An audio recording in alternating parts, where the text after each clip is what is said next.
माननीय मुख्यमंत्र्यांना विनंती करेन की आजच्या निर्णयाच्या बद्दलची माहिती त्यांनी माध्यमांना आणि माध्यमांच्या माध्यमातून जनतेला द्यावी।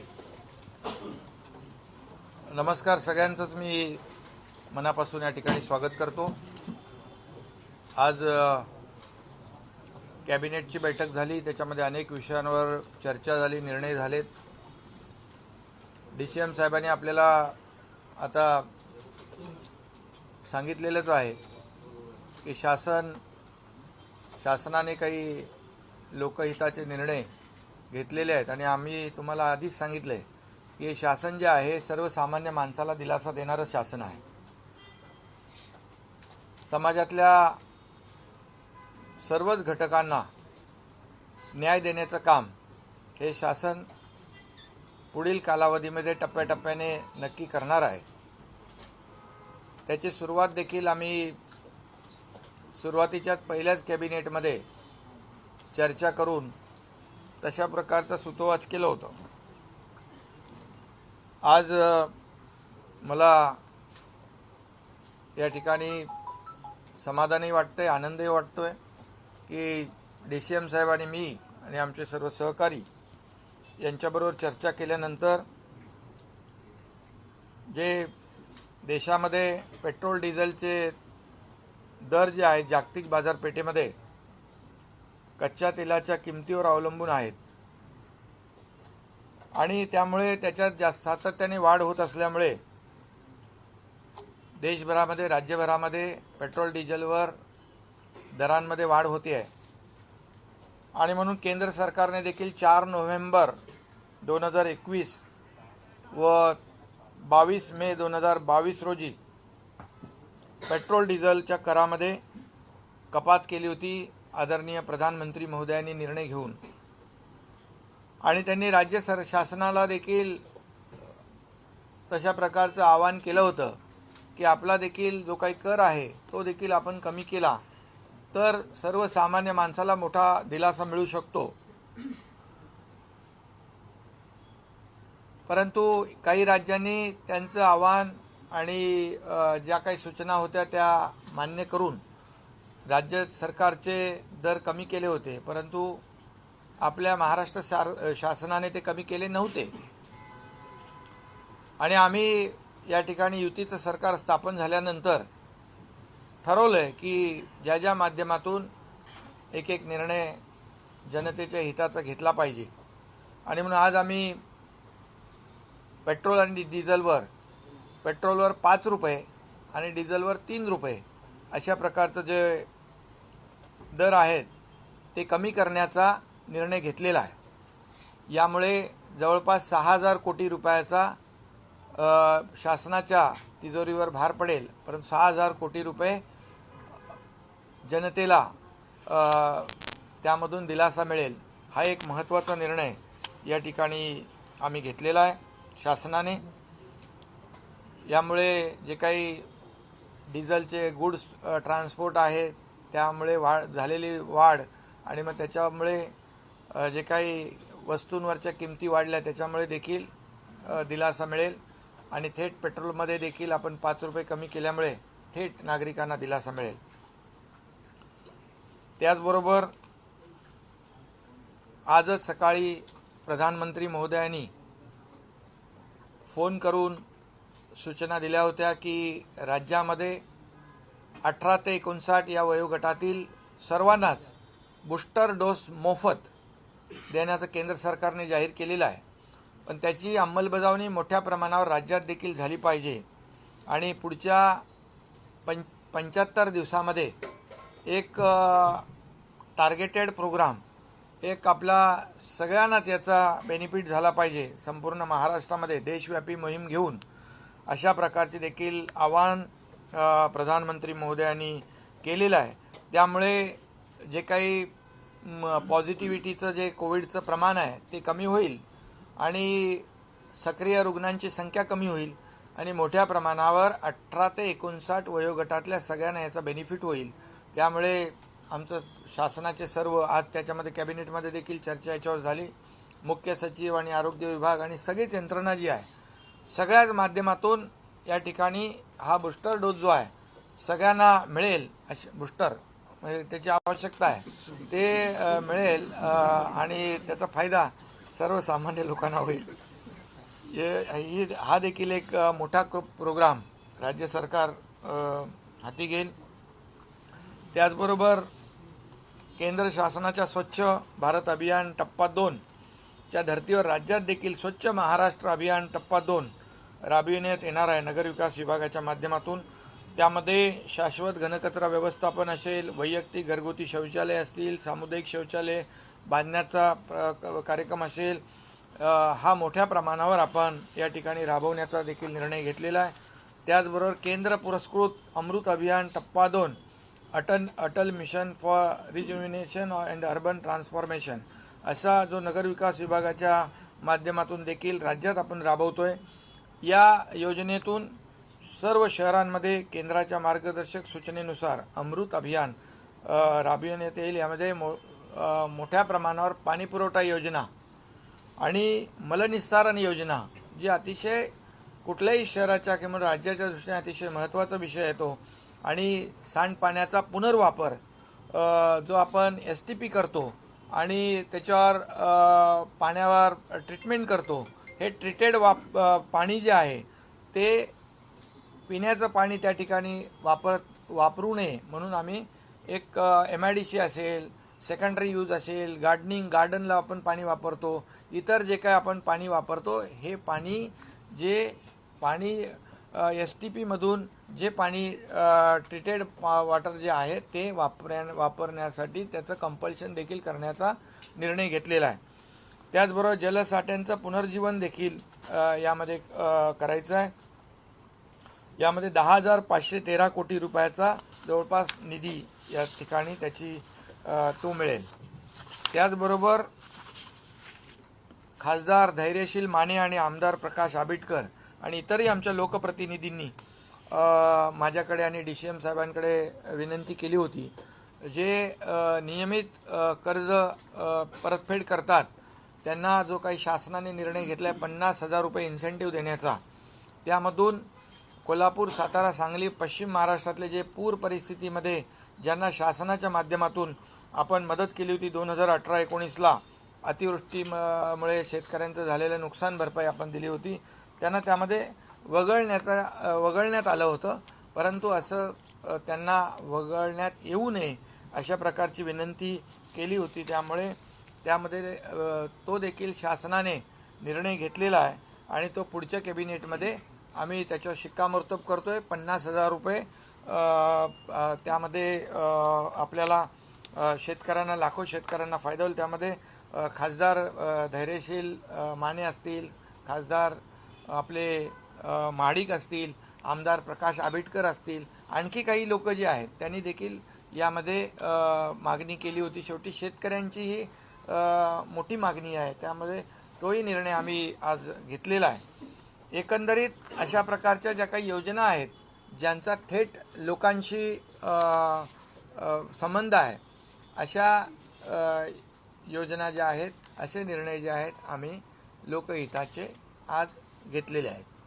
एक फक्त नाही एक मिनटं, फक्त एक जे CM साहेबांनी या ठिकाणी सांगितलं अमृत, तर अमृत 1 आणि 2 मधला आता फरक असा आहे की अमृत 1 मध्ये 44 शहरं होती.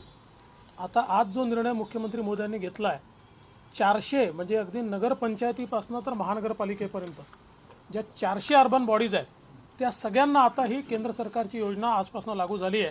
त्यामुळे या सगळ्या शहरांमध्ये पिण्याचं पाणी आणि सांडपाणी या दोन्हीच्या योजना या केंद्र सरकार अनुदान देईल, राज्य सरकार त्याला मॅचिंग ग्रँट देईल आणि ज्या छोट्या संस्था आहेत त्यांना केवळ 10% पैसे स्वतः द्यायचे आहेत, बाकी 90% ग्रँटच्या माध्यमातून त्या ठिकाणचे प्रोजेक्ट पूर्ण केले जाणार आहेत. म्हणजे ते अडलेले फंड्समुळे तर ते आता अडणार नाहीत. छोट्या नगरपालिका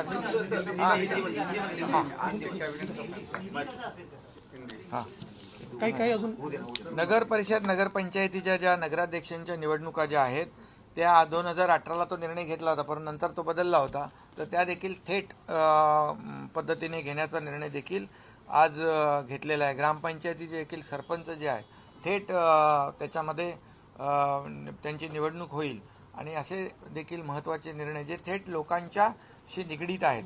बाजार समितीमध्ये देखील शेतकऱ्यांना थेट मतदानाचा जो अधिकार आहे तो देखील पुन्हा बहाल करण्याचा निर्णय घेतलेला आहे. मध्ये तो 2020ला आपण रद्द केला होता. असे देखील हे निर्णय घेतलेत. आज हमारी सरकार के माध्यम से जो हम लोग ने पहले ही कहा था, हमारे जो शिवसेना भाजपा की सरकार है जो लोगों के हित की बात करेगा, लोगों के हित में निर्णय लेगा, ऐसे निर्णय हम लोग ने लेने शुरू किए हैं. आज सबसे महत्वपूर्ण जो निर्णय है जो केंद्र सरकार ने निर्णय लिया था, प्रधानमंत्री जी ने उनके जो केंद्र सरकार का जो टैक्स है वो कम किया था और राज्यों को भी आह्वान किया था कि आप भी अगर कम करें तो डबल बेनिफिट लोगों को मिल सकता है. लेकिन कई राज्यों ने वो निर्णय लिया था, हमारे महाराष्ट्र सरकार ने नहीं लिया था. लेकिन आज वो निर्णय में हमारे डीसीएम साहब और हमारी चर्चा हुई है, अधिकारियों से चर्चा होने के बाद यहाँ पर पेट्रोल पे 5 लीटर प्रति लीटर 5 रुपया कम करने का निर्णय और डीजल पे 3 रुपया प्रति लीटर कम करने का निर्णय, ये भी महत्वपूर्ण निर्णय आज लिया है. इससे महंगाई कम हो जाएगी, लोगों को राहत मिलेगी. उसके बाद हमारा जो दूसरा निर्णय है अमृत जो मिशन 2 है उसमें भी केंद्र पुरस्कृत अभियान जो है उसमें भी वो भी निर्णय लिया है. दूसरा केंद्र पुरस्कृत अमृत अभियान फेज़ 2 जो अटल मिशन जो है वो भी, उसमें भी हम लोग ने निर्णय लिया है. कम से कम 10,500 करोड़ रुपए के काम होंगे. जैसे अभी डीसीएम साहब ने कहा है उसमें जो जितने भी इंक्लूड नहीं थे 400 लोकल बॉडीज़ उसका भी इन्वॉल्वमेंट हुआ है और इससे काफ़ी लोगों को फ़ायदा हो जाएगा उसमें. उसके बाद हम लोग ने जो किसानों को जो रेगुलर कर्जा भरते हैं उनको 50,000 रुपये इंसेंटिव देने का निर्णय लिया था. उसमें से जो पूर्व परिस्थिति में जिनको नुकसान भरपाई गवर्नमेंट ने दी थी उनको बाजू में किया था, निकाल दिया था. तो वो भी आज निर्णय हम लोग ने लिया है. उसमें जो वहाँ के खासदार जो है धैर्यशील माने, खासदार महाडिक जो है और प्रकाश आबिटकर और अन्य कई हमारे जो विधायक हैं उन्होंने भी रिक्वेस्ट की थी कि उसमें हम लोग उनको भी बाजू में नहीं रखे, उनको भी इंक्लूड किया जाए. तो वो भी हम लोग ने उसमें भी उनको इंक्लूड किया है. उससे बेनिफिट उनको भी मिलेगा, लाखों किसानों को. और प्रधानमंत्री जी ने आज सुबह ही कहा है हमें कि जो 18 से 59 एज के जो लोग हैं उनको बूस्टर डोज मुफ्त में केंद्र सरकार के माध्यम से जो उन्होंने घोषणा की है अगले 75 दिनों में वो एकदम बड़ा ड्राइव लेकर उनको सभी लोगों को इसका फ़ायदा मिले, ये सूचित उन्होंने किया है. और आज कैबिनेट में भी हमारी चर्चा होगी है डीसीएम साहब और हमारे और अधिकारियों की, सब लोगों को इसका बेनिफिट हो जाए. ये जो पॉजिटिविटी का जो रेट है कम हो जाएगा और कोविड ख़त्म हो जाएगा. इसलिए उसे भी हम लोग बड़े पैमाने पर लोगों तक पहुंचाएंगे. सभी लोगों की मदद जो लोकल बॉडीज़ है, एनजीओज है, आरोग्य संस्थाएं हैं और सभी टीम जो है वो एकत्रित होकर काम करेगी ताकि लोगों को बहुत फ़ायदा हो जाएगा. सरपंच और वो नगर परिषद के नगराध्यक्ष है उनको भी डायरेक्ट उनका चुनाव हो जाएगा. ये भी बहुत बड़ा निर्णय सरकार ने लिया हुआ है. एक सेकंड फक्त. एक मला सीएम साहेबांनी एक निर्णय मला घोषित करायला सांगितला आहे. आणीबाणीच्या काळामध्ये ज्या लोकांना जेलमध्ये राहावं लागलं, देशातल्या वेगवेगळ्या सरकारांनी त्यांना गौरवनिधी किंवा पेन्शन देण्याचा निर्णय हा 15-20 वर्षापूर्वी घेतला होता. बिहारने घेतला होता, यूपीने घेतला होता, मध्य प्रदेशने घेतला होता, राजस्थानने घेतला होता. महाराष्ट्रामध्ये तो प्रलंबित होता. 2018 साली आम्ही तो निर्णय घेतला होता, पण 2020 साली तो निर्णय मागील सरकारने स्थगित केला. आजच्या मंत्रिमंडळाच्या बैठकीमध्ये पुन्हा एकदा तो निर्णय हा लागू करण्याचा आम्ही निर्णय केला आहे. जवळजवळ 3600 लोकतंत्र संग्राम सेनानी आहेत की ज्यांना आणीबाणीच्या काळामध्ये कारावास भोगावा लागला, तर त्यांना ते पेन्शन आम्ही देणार आहोत. आणि अजून 800 ॲप्लिकेशन आहेत, त्या मेरिटवर डिसाईड होतील. त्यामुळे हाही एक महत्त्वाचा निर्णय या ठिकाणी घेण्यात आला आहे। हम सभी जानते हैं कि इमरजेंसी के समय जिन लोगों को कारावास हुआ था, ऐसे लोगों को भिन्न भिन्न राज्यों में पेंशन दी जाती थी। महाराष्ट्र में वो नहीं दी जा रही थी। 2018 में उनको पेंशन देने का महाराष्ट्र ने भी निर्णय लिया था, लेकिन 2020 में उसको स्थगित कर दिया गया था। तो अभी वापस आज हमारी कैबिनेट ने निर्णय किया है कि जो लोकतंत्र संग्राम सेनानी है, जिन्होंने लोकतंत्र को बचाने के लिए उस समय लड़ाई की और जिसमें सत्याग्रह में उनको कारावास हुआ, ऐसे लोगों को फिर एक बार महाराष्ट्र की सरकार उनकी जो पेंशन है वो शुरू करेगी। सर, तत्कालीन सरकारने सांगितलं होतं की जे 6,000 कोटींचा जो काही भार तिजोरीवर पडणार आहे, त्यामुळे आम्ही निर्णय घेत नाही कशामध्ये? पेट्रोल डिझेल संदर्भामध्ये त्यावेळेस सरकारने ते थांबवलं होतं। तर आता जो काही विकास निधी आहे 6,000 कोटी कमी झाल्यामुळे त्यावर काही फरक पडणार आहे का? त्याबद्दल सरकार हा 6,000 कोटी कुठून भरून काढेल? 6,000 कोटी रुपयाचे नियोजन आम्ही करू। कुठल्याही विकास निधीवर त्याचा भार पडणार नाही, विकासाला कुठेही कात्री लागू देणार नाही। शिंदे साहेब, आज नगराध्यक्ष आणि नगरपंचायतीचा निर्णय झाला, पण काल मिलिंद देवरांनी तुम्हाला आणि उपमुख्यमंत्र्यांना पत्र पाठवलं होतं, ज्यावर आपण प्रतिक्रिया देखील दिली। या संदर्भात आता मुंबईचं वॉर्ड रचना किंवा आरक्षण याच्या संदर्भात काही विचार आहे का? कारण त्या बाबतीत ही खूप सगळ्यांची मागणी होती। नाही, आता तर ग्रामपंचायत नगरपालिकेचा आम्ही निर्णय घेतला आहे आणि मला वाटतं मुंबईच्या बाबतीमध्ये आता तो निर्णय आम्ही काय कुठला घेतलेला नाही। वॉर्ड रचना तो झालेला आहे। माझी आणि सीएम साहेबांची चर्चा झाली। आमच्याही कडे तक्रारी प्राप्त झालेल्या आहेत। आज तो विषय आमच्या अजेंड्यावर नव्हता। आम्ही आता त्या सगळ्या तक्रारींची छाननी करू आणि मग त्याच्या मेरिटच्या आधारावर मुख्यमंत्री त्याचा निर्णय करतील। आपल्या आदेशामध्ये साहेब वॉर्ड रचनेच्या बाबतीमध्ये मोठ्या प्रमाणावर तक्रारी आहेत। एसटीपी प्रोजेक्टच्या संदर्भात आपण खूप मोठे आरोप केले होते आणि आता अटल योजनेमध्ये इतके मोठ्या प्रमाणात होत आहेत। जे आधीचे एसटीपी प्रोजेक्ट मुंबईचे विशेषतः होते, ते वादाच्या भोवऱ्यात होते, ते टेंडर प्रोसेस वादामध्ये होती। त्या संदर्भामध्ये काही विशेष निर्णय पुढच्या काळात घेतले जातील का? नाही, या संदर्भात स्वतः मुख्यमंत्री त्याच्यावर लक्ष ठेवून आहे।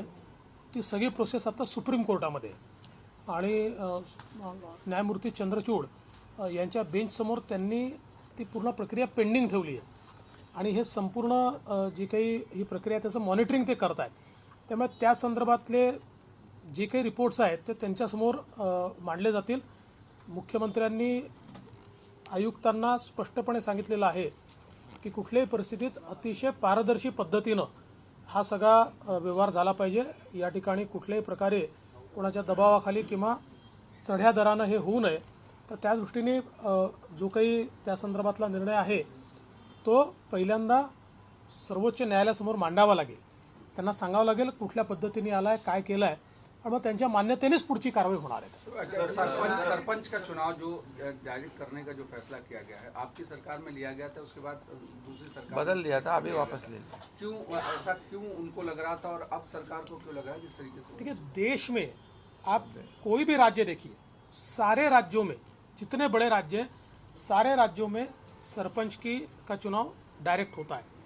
दूसरा, जो महाराष्ट्र सरपंच परिषद है, इसमें करीब करीब सरपंच और माजी सरपंच 50,000 लोगों ने अधिवेशन लिया। आप सब लोगों ने कवर किया था और वो सब ने मिलकर, और किसी भी पार्टी से बिलोंग करते हो, सारे सरपंचों ने मिलकर एक मुख से उसमें ये कहा था कि भाई ये डायरेक्ट ही चुनाव होना चाहिए। मूलतः ये देखा गया है कि अगर इनडायरेक्ट चुनाव होता है तो चुनकर कोई भी आए, बाद में पैसे का और फालतू चीज़ों का अवलंब करके और जो डिजर्विंग है उसको बाजू रखा जाता है। तो उस दृष्टि से ये जो सरपंच परिषद ने जिस प्रकार से मांग की थी, सरपंच परिषद के लोग माननीय मुख्यमंत्री जी को मिले, मुझे मिले, जनप्रतिनिधियों से मिले, कई जनप्रतिनिधियों ने लेटर्स भी दिए, और उसी को मद्देनजर रखते हुए और देश में जो ट्रेंड है और विशेष रूप से जो 73rd अमेंडमेंट हुई थी, उस 73rd अमेंडमेंट का जो एसेंस था वो ये था कि भाई हम डायरेक्ट इलेक्शन करें। 74th अमेंडमेंट का एसेंस वो था कि हम शहरों में डायरेक्ट इलेक्शन करें। तो उसको देखते हुए ये निर्णय लिया गया है। सुबह आपने बात की है कलेक्टर से, वे सभी को निर्देश दिए हैं। बाढ़ को लेकर क्या दिशा निर्देश है, आपसे भी दोनों से जानना चाहूंगा कि क्या कदम आप उठा रहे हैं? नहीं, सभी जगह पे सभी जहाँ जहाँ अतिवृष्टि हो रही है वहाँ सभी मैं भी और डीसीएम साहब भी लगातार संपर्क बनाए रखे। मैं अभी सब सुबह गढ़चिरौली के कलेक्टर के साथ मेरी बात हुई, वहाँ के चीफ सेक्रेटरी के साथ बात हुई। मैंने उनको, वहाँ के मुख्यमंत्री है उनसे भी मैंने संपर्क किया है कि वहाँ के जो मेडिगट्टा है और कालेश्वरम है, एलमपल्ली जो है वहाँ डैम है, वहाँ के जो गेट है, गेट ओपन किए हुए। कलेक्टर की हमारी सूचना थी, हमारे इरिगेशन डिपार्टमेंट की सूचना थी कि आगे के 24 आवर्स या 36 आवर ये गेट बंद नहीं हो, ऐसे भी हम लोगों ने उनको बताया। कोऑर्डिनेशन में काम हो रहा है। बाकी पूरे राज्य में सभी जगह पर हम लोग दोनों भी संपर्क बनाए रखे कि कहीं पर भी किसी भी तरह की दिक्कत ना हो। एनडीआरएफ हो, एयरफोर्स है, क्या एयरलिफ्ट करना है वो भी सूचनाएं दी हुई है। और जो फ्लड एरिया जो है उसमें जितने भी लोग रहते हैं उनको सुरक्षित जगह पर शिफ्ट करने का काम किया हुआ है। वहाँ किसी भी तरह की किसी को भी दिक्कत नहीं हो। उनके खाने पानी की व्यवस्था भी अब जिला प्रशासन को उसकी भी सूचना वो भी सूचित किया है, ताकि किसी भी जगह पर जीवित हानि ना हो। इसे पूरी तरह लगा एसडीआरएफ है, एसडीआरएफ भी है, एनडीआरएफ भी है, सभी यंत्रणा काम करेगी। आणीबाणीच्या काळामध्ये ज्या पद्धतीने आता पण निर्णय घेतलेला आहे की त्यांना पेन्शन द्यावी, मागच्या सरकारने मात्र असं सांगितलं होतं की हे सगळे आरएसएसचे आहेत, त्यामुळे त्यांनी हा निर्णय बंद केला। राजकीय आक्षेपोटी घेतलेला हा निर्णय होता का? आता पहिली गोष्ट तर अशी आहे की आणीबाणीच्या काळात जेलमध्ये गेलेले हे जनसंघाचे लोक जास्त होते, पण सगळ्या पक्षांचे होते। आणि म्हणूनच लालू प्रसाद यादवांचं सरकार बिहारमध्ये असताना त्यांनी निर्णय घेतला त्यांना पेन्शन देण्याचा। मुलायम सिंगांचं सरकार हे ज्यावेळेस यूपीमध्ये होतं तेव्हा त्यांनी घेतलेला निर्णय आहे। त्यामुळे हा कुठल्या एका पक्षाचा विषय नाही आहे। जेव्हा देशाची लोकशाही ही इमर्जन्सी लावून संपवण्यात आली होती त्यावेळेस देशातले सगळ्यांनी विचार सोडून आपापले एकच ध्येय ठेवलं होतं की कुठल्याही परिस्थितीत देशाची लोकशाही पुन्हा बहाल झाली पाहिजे। आणि त्याकरता या लोकांनी सत्याग्रह केला। 2-2 वर्ष लोक जेलमध्ये, माझे स्वतःचे वडील 2 वर्ष जेलमध्ये होते। 1 महिना, 2 महिने, 3 महिने, 6 महिने, वर्षानुवर्ष लोक जेलमध्ये होते। आणि त्यानंतर ती लोकशाही पुन्हा आली, ज्या लोकशाहीचा आज आपण सगळे अतिशय गौरव करतो। आणि म्हणून या सगळ्या राज्यांनी त्यावेळेस तो निर्णय घेतला होता। महाराष्ट्रात तो राहिला होता, तो निर्णय आता आम्ही घेतलेला आहे। आता मध्यंतरीच्या काळात कुठल्या कारणाने कदाचित त्या सरकारमध्ये काँग्रेस असल्यामुळे त्यांच्या दबावाखाली, कारण जिथे काँग्रेस आहे तिथे त्यांनी हे निर्णय घेतले नाहीत, किंवा मध्य प्रदेशचा घेतलेला निर्णय काँग्रेसने बदलवला होता तो पुन्हा नंतर सरकारने घेतला। त्यामुळे कदाचित मागचं जे सरकार होतं महाविकास आघाडीचं, काँग्रेसच्या दबावाखाली त्यांनी तो थांबवला होता, पण आता तो पुन्हा आम्ही सुरू केला।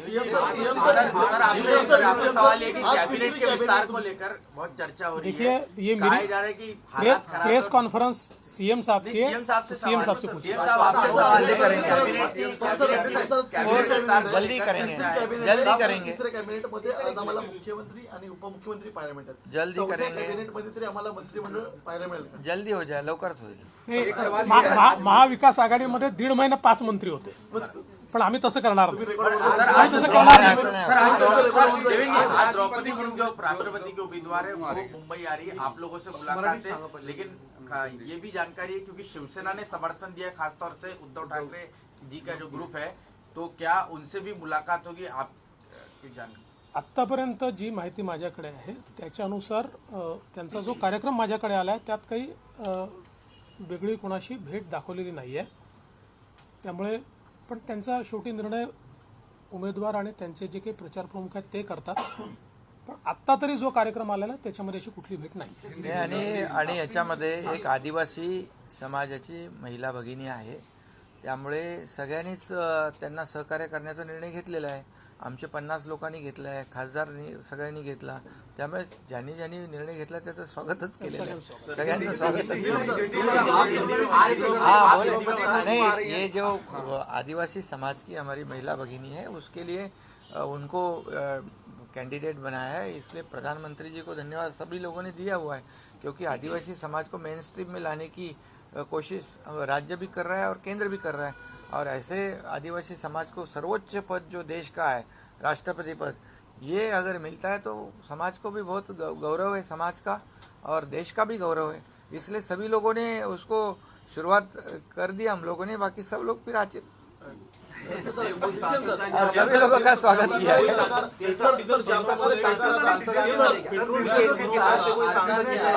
मुर्मू जी को नहीं, सांसद वोट करेंगे, पक्का वोट करेंगे। सर निर्णय पेट्रोल आणि डिझेलचा घेतलेला त्याची इम्प्लिमेंट लगेच रात्री 12 वाजल्यापासून। सर याचा जो एक प्रश्न आहे की 21 मेला मागच्या सरकारने निर्णय घेतला होता, त्यामध्ये 1 रुपया आणि 2 रुपये व्याट कमी केला होता, तो पकडून 5 रुपये आहे की तो वेगळा आहे? आता एकच सेकंद सांगतो. पहिल्यांदा तुमचे कन्फ्युजन काढून घ्या की त्या सरकारने निर्णय घेतला नव्हता. टॅक्सेसवरचे टॅक्सेस कमी झाले होते, त्यामुळे त्यांनी एकही पैसा कमी करण्याचा निर्णय घेतला नाही. टॅक्सवर आपण टॅक्स लावतो, त्यामुळे ते टॅक्सेस केंद्राने कमी केल्याबरोबर ऑटोमॅटिक आपले कमी झाले होते. हा कॅस्केडिंग इफेक्ट आहे. हा स्पेसिफिकली आपण घेतलेला निर्णय असल्यामुळे पूर्ण 5 रुपये हे सरकार माननीय मुख्यमंत्र्यांच्या नेतृत्वात कमी करतं. सीएम सर आणि सीएम जे सर मतदान होणार आहे त्यामध्ये काही फेरबदल आता होतील, कारण 4 नगरपंचायतच्या सुद्धा निवडणुका त्यामध्ये आहेत. व्हावे तसे अपेक्षा आहे. सीएम सर डीसीएम सर तुम्ही ग्राउंड लेवलवरती जाऊन त्या ठिकाणी अनेक पाहणी करतायत, जिल्हाधिकाऱ्यांना आदेश देत आहेत. सरकार ऍक्शन मोड मध्ये आल्याचं पाहायला मिळतंय. अनेक महाविकास आघाडीपेक्षा तुम्ही महत्वपूर्ण असे निर्णय घेताय. तुम्ही ज्या प्रकारे म्हणलात की महाविकास आघाडीने दीड महिने विस्तार केला नाही, त्यांचाही तुम्ही रिपोर्ट बोलणार आहात का त्यापूर्वी करणार आहात? अरे असं काय नाही, लवकरच होईल. लवकर होईल. ओबीसी पाटील आयोगाचा रिपोर्ट दिलेला आहे. आता यावर प्रश्न उपस्थित होत आहेत की आरक्षणाच्या संदर्भामध्ये निर्णय कधी होईल, कारण की हा न्याय 19 ला केस असल्यामुळे त्याच्यावर 19 ला केस आहे. बुलेट ट्रेन संदर्भात बुलेट ट्रेन संदर्भात मुख्यमंत्र्यांनी कालच सगळे क्लिअरन्सेस दिलेले आहेत. All clearances have been given.